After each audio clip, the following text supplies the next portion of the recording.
Hello दोस्तों, यदि आप भी क्लास 9th का आज यानी 20 मार्च को साइंस यानी विज्ञान का वार्षिक परीक्षा देने वाले हैं तो अभी की इस क्लास में क्लास 9th के लिए साइंस यानी विज्ञान के हम लोग ओरिजिनल क्वेश्चन पेपर का सब्जेक्टिव क्वेश्चन आंसर देखेंगे। तो आप लोग इस क्लास में अंत तक बने रहिएगा।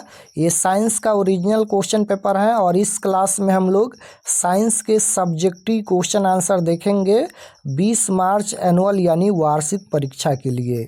यहाँ पर देख सकते हो एनुअल एग्जामिनेशन 2026 क्लास 9th के लिए ये साइंस का क्वेश्चन पेपर है 20 मार्च वार्षिक परीक्षा के लिए। साइंस का विषय कोड 112 रहेगा और समय 2 घंटा 45 मिनट का मिलेगा। पूर्णांक 80 रहेगा, 80 नंबर का एग्जाम होगा। तो खंड अ में ऑब्जेक्टिव क्वेश्चन पूछा जाएगा, खंड अ के बाद खंड ब मिलेगा। यहाँ पर देखिएगा खंड अ के बाद खंड ब है सेक्शन बी। सेक्शन बी में आपसे सबसे पहले फिजिक्स का लघु उत्तरीय प्रश्न पूछा गया है, शॉर्ट आंसर टाइप क्वेश्चन। प्रश्न संख्या 1 से लेकर 8 तक लघु उत्तरीय प्रश्न है। इनमें से किन्हीं 4 प्रश्नों के उत्तर देना है परीक्षा में, प्रत्येक के लिए 2 अंक निर्धारित हैं। तो 8 क्वेश्चन पूछा गया है लघु उत्तरीय प्रश्न में, इनमें से किन्हीं 4 क्वेश्चन का ही उत्तर देना है। तो क्वेश्चन देख लेते हैं, उसके बाद इसका आंसर भी देखेंगे और लास्ट में आपको बताएंगे कि आप लोग इसका PDF कहाँ से डाउनलोड कर सकते हैं। तो क्वेश्चन नंबर 1 है कि जड़त्व का नियम क्या है। जड़त्व का नियम क्या है, विराम और गति सापेक्ष पद है कैसे। उसके बाद यहाँ पर 3 नंबर क्वेश्चन है कार्य और ऊर्जा में संबंध स्पष्ट करे, गुरुत्वाकर्षण का सार्वत्रिक नियम लिखिए। जब किसी छड़ी से एक दरी को पीटा जाता है तो धूल के कण बाहर आ जाते हैं, कारण स्पष्ट करे। अवश्रय तरंगों से क्या तापता है, न्यूटन के तृतीय गति नियम की व्याख्या करे। प्रतिध्वनि क्या है। तो ये 8 लघु उत्तरीय प्रश्न पूछा गया है, 4 क्वेश्चन का उत्तर देना है। चलिए हम सीधे सभी क्वेश्चन का क्वेश्चन और आंसर दिखाते हैं। तो यहाँ पर देखिएगा ये फिजिक्स का लघु उत्तरीय प्रश्न का क्वेश्चन आंसर यहाँ पर है। क्वेश्चन नंबर 1 पूछा गया था कि जड़त्व का नियम क्या है या फिर इसे किसने प्रतिपादित किया था। तो क्वेश्चन बस इतना ही पूछा गया था कि जड़त्व का नियम क्या है, और इसमें भी है कि किसने प्रतिपादित किया था। तो लिख सकते हो यहाँ पर इसका उत्तर है कि न्यूटन के प्रथम गति नियम को ही जड़त्व का नियम कहते हैं। इसके अनुसार कोई वस्तु अपनी विराम अवस्था या एक समान गति की अवस्था को तब तक बनाए रखती है जब तक उस पर कोई बाहरी असंतुलित बल कार्य न करे, और इसे सर आइजैक न्यूटन ने प्रतिपादित किया। हालांकि इसकी नींव गैलीलियो ने रखी थी। तो यहाँ तक इसका उत्तर लिखना है। उसके बाद क्वेश्चन नंबर 2 है कि विराम और गति सापेक्ष पद हैं कैसे। तो इसका उत्तर लिखा गया है कि विराम और गति सापेक्ष पद हैं क्योंकि कोई वस्तु स्थिर है या गतिशील है, यह इस बात पर निर्भर करता है कि हम उसे कहाँ से किस संदर्भ बिंदु से देख रहे हैं। इसका उदाहरण यहाँ पर लिखा गया है। उसके बाद क्वेश्चन नंबर 3 पूछा गया था कि कार्य और ऊर्जा में संबंध स्पष्ट करे। तो इसका उत्तर है कि कार्य और ऊर्जा एक दूसरे से गहराई से जुड़े हुए हैं। पॉइंट देकर लिखना है कि कार्य करने की क्षमता को ही ऊर्जा कहते हैं। 2 नंबर है कि जब किसी वस्तु पर कार्य किया जाता है तो उसकी ऊर्जा में परिवर्तन होता है, इसे कार्य ऊर्जा परिमेय कहा जाता है। 3 नंबर पॉइंट देकर लिखना है कि दोनों की SI इकाई जूल होती है। सापेक्ष में ऊर्जा वह स्रोत है जिससे कार्य संपन्न होता है। तो यहाँ तक इसका उत्तर लिख देना है। उसके बाद क्वेश्चन नंबर 4 पूछा गया था कि गुरुत्वाकर्षण का सार्वत्रिक नियम को लिखिए। तो यहाँ पर इसका उत्तर लिखा गया है कि न्यूटन के गुरुत्वाकर्षण के सार्वत्रिक नियम के अनुसार ब्रह्मांड में प्रत्येक पिंड प्रत्येक अन्य पिंड को एक बल से आकर्षित करता है जो उसके द्रव्यमान के गुणनफल के समानुपाती और उनके बीच की दूरी के वर्ग के व्युत्क्रमानुपाती होता है। तो यहाँ तक इसका उत्तर लिखना है।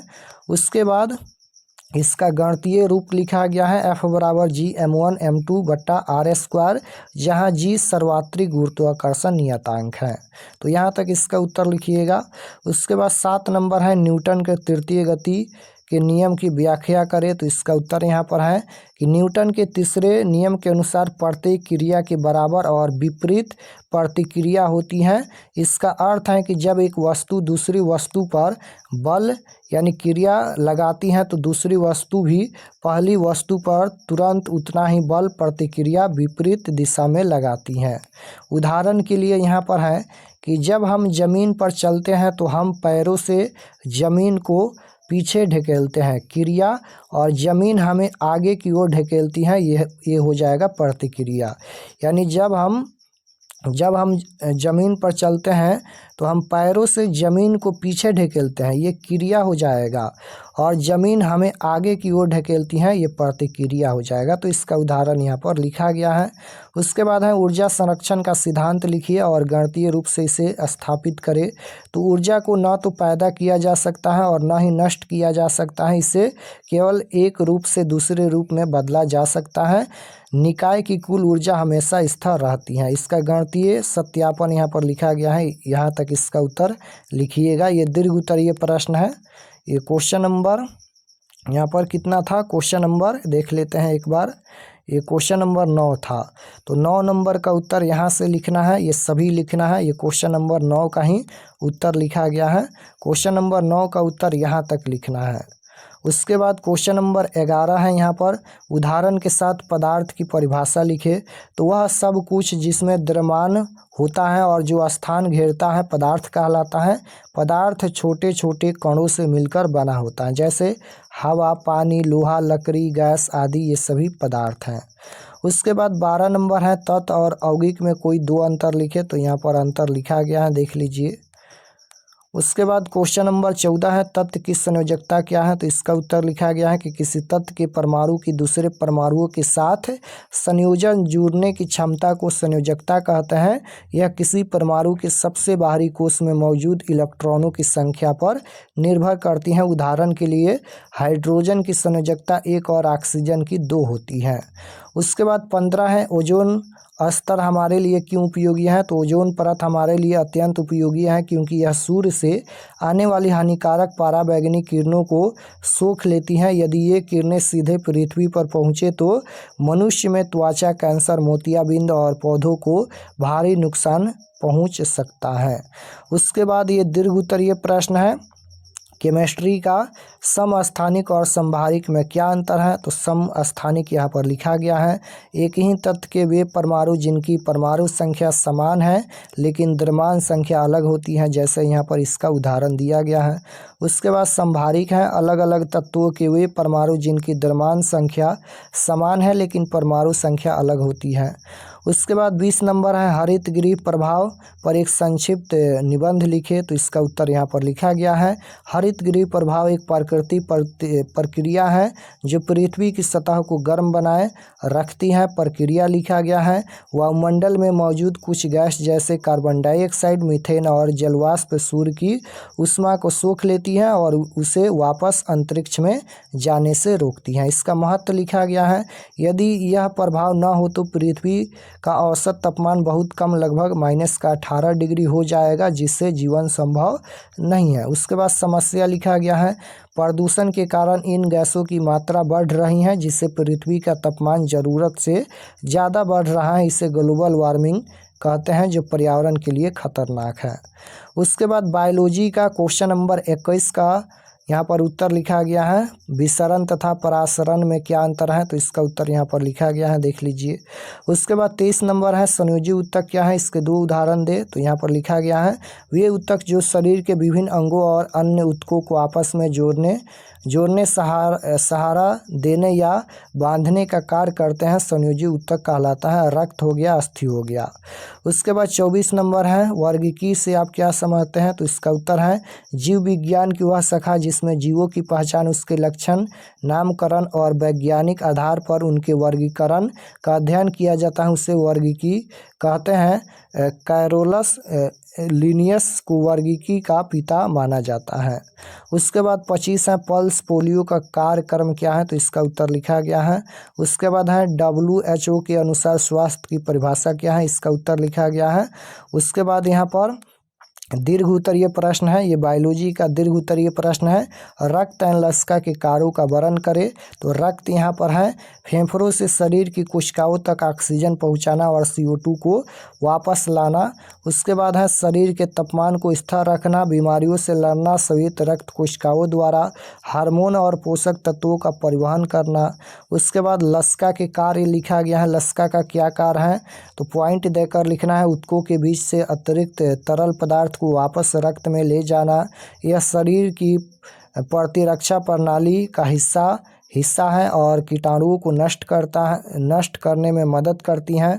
क्षुद्रांश हैं, क्षुद्रांश से वसा का अवशोषण और परिवहन करना। तो यहाँ तक इसका उत्तर लिखना है। तो जितना क्वेश्चन का उत्तर बताना है हम सभी क्वेश्चन का उत्तर बता दिए हैं। और चलिए आपको बताते हैं कि आप लोग इसका PDF कहाँ से डाउनलोड कर सकते हैं। और चैनल पर नए होंगे तो चैनल को ज़रूर सब्सक्राइब कर लेना, ताकि आने वाले नेक्स्ट क्लास आपके पास ज़रूर पहुँचे। तो objective subjective question answer download करने के लिए गूगल पर चले आना है और आपको सर्च करना है RK एक्सपर्ट क्लासेस। इसी चैनल का नाम आपको गूगल में सर्च करना है, RK एक्सपर्ट क्लासेस। तो जैसे ही गूगल पर सर्च करेंगे RK एक्सपर्ट क्लासेस, तो आपके सामने इस प्रकार से फर्स्ट पेज आएगा, इस पर आपको क्लिक करना है। यहाँ पर देखिएगा RK एक्सपर्ट क्लासेस है, इस पर आपको क्लिक करना है। क्लिक करने के बाद ये ओपन हो जाएगा। ओपन होने के बाद आपको नीचे आना है क्लास 9th के सेक्शन में।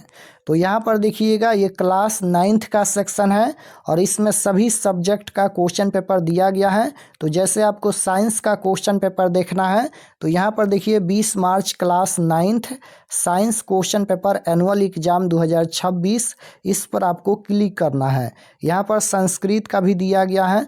क्लिक करने के बाद ये ओपन हो जाएगा। नीचे आएंगे तो यहाँ पर सब्जेक्ट देखिएगा, ये साइंस का पेज खुला है। एग्ज़ाम डेट 20 तारीख को होने वाला है। और व्हाट्सएप चैनल ज़रूर ज्वाइन कर लीजिएगा। ये सभी परीक्षा से संबंधित जानकारी लिखा गया है, आप लोग इसे पढ़ लीजिएगा। और यहाँ पर देखिएगा ये ऑब्जेक्टिव आंसर के लिए है। ऑब्जेक्टिव का आंसर अभी हम अपडेट कर देते हैं, तो ऑब्जेक्टिव आंसर यहाँ से देख सकते हैं। और नीचे आएंगे तो ये सभी सब्जेक्टिव हैं, देख सकते हो। और इसको PDF में डाउनलोड पर क्लिक करके डाउनलोड कर सकते हैं। यहाँ पर देख सकते हो ये डाउनलोड हो गया सब्जेक्टिव PDF। तो यहाँ से आकर आप लोग ऑब्जेक्टिव सब्जेक्टिव PDF डाउनलोड कर सकते हैं।